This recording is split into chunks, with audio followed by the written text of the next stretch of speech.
Hello everybody, I wanted to let you know that my book, The Saint of El Camino Real, is now available online on Amazon.com.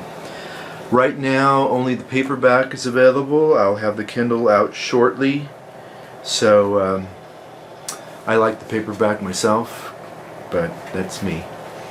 I did change the cover from yellow to a green, so there's a green spine. The yellow was, here's the yellow, the old one, the original one. It was a little bright. And the other thing about the yellow is it didn't really go with the other two books. This is part of a trilogy, as you might recall.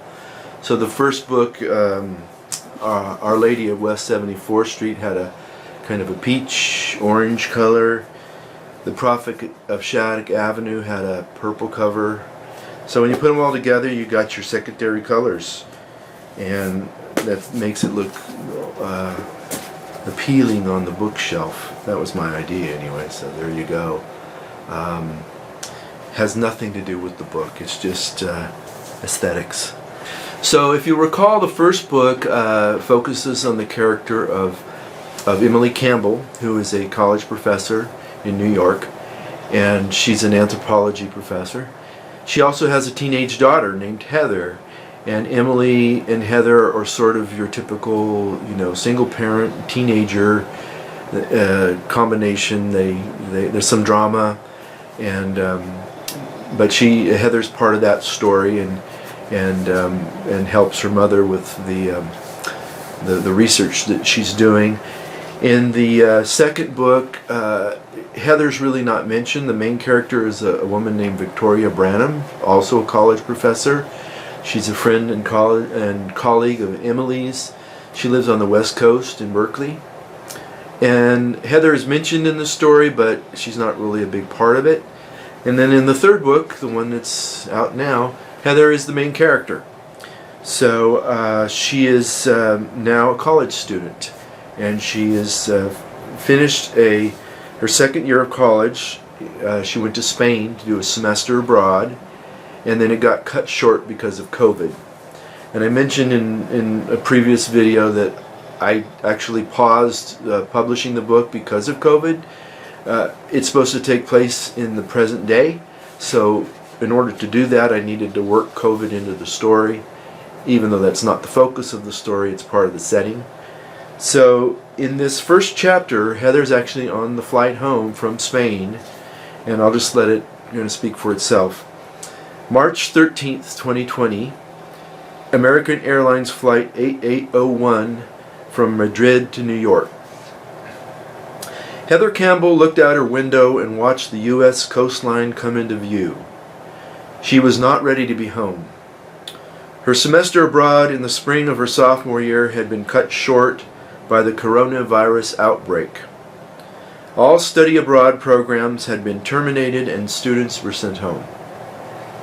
The thought of going back to her home in Poughkeepsie was not one that she relished.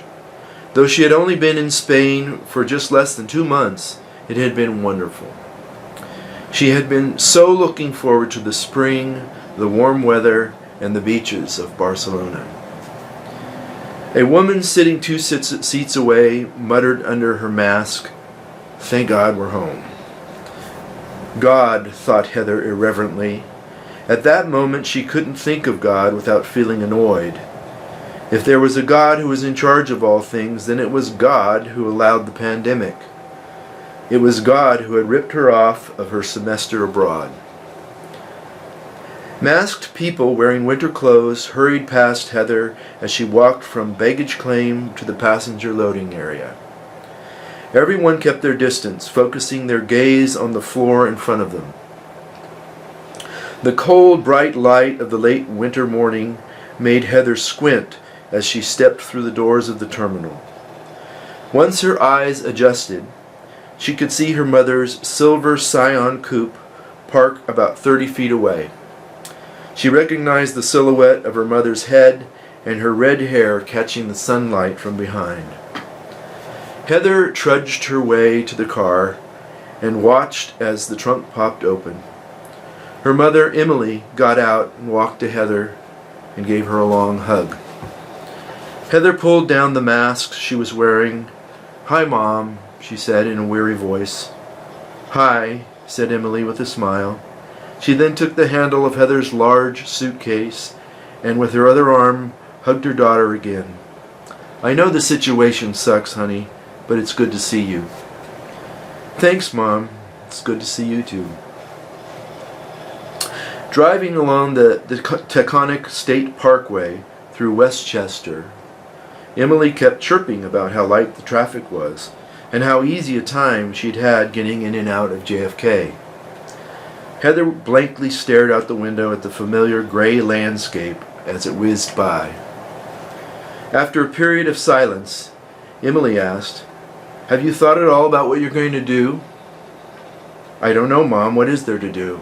We're all supposed to stay indoors, right?" "Well, there's online classes. All my classes are converting to online.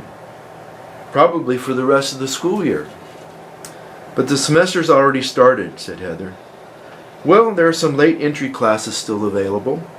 And you know, I'm faculty. I might be able to pull a few strings." Heather muttered something unintelligible in response. "What?" asked Emily. "I just don't want to talk about school right now, okay?" So, Heather's home, stuck inside, and that's how the story begins. I hope, if you're interested, you'll get the book and read it. If you haven't read the other two, I hope you'll read those as well. I think you could read this alone and not lose the story. I try to fill in the backstory as I go along. But, of course, I want you to buy all three books. Anyway, just letting you know it's out there for public consumption. And I'd love to hear what you think about it. And I'll talk to you soon. Bye.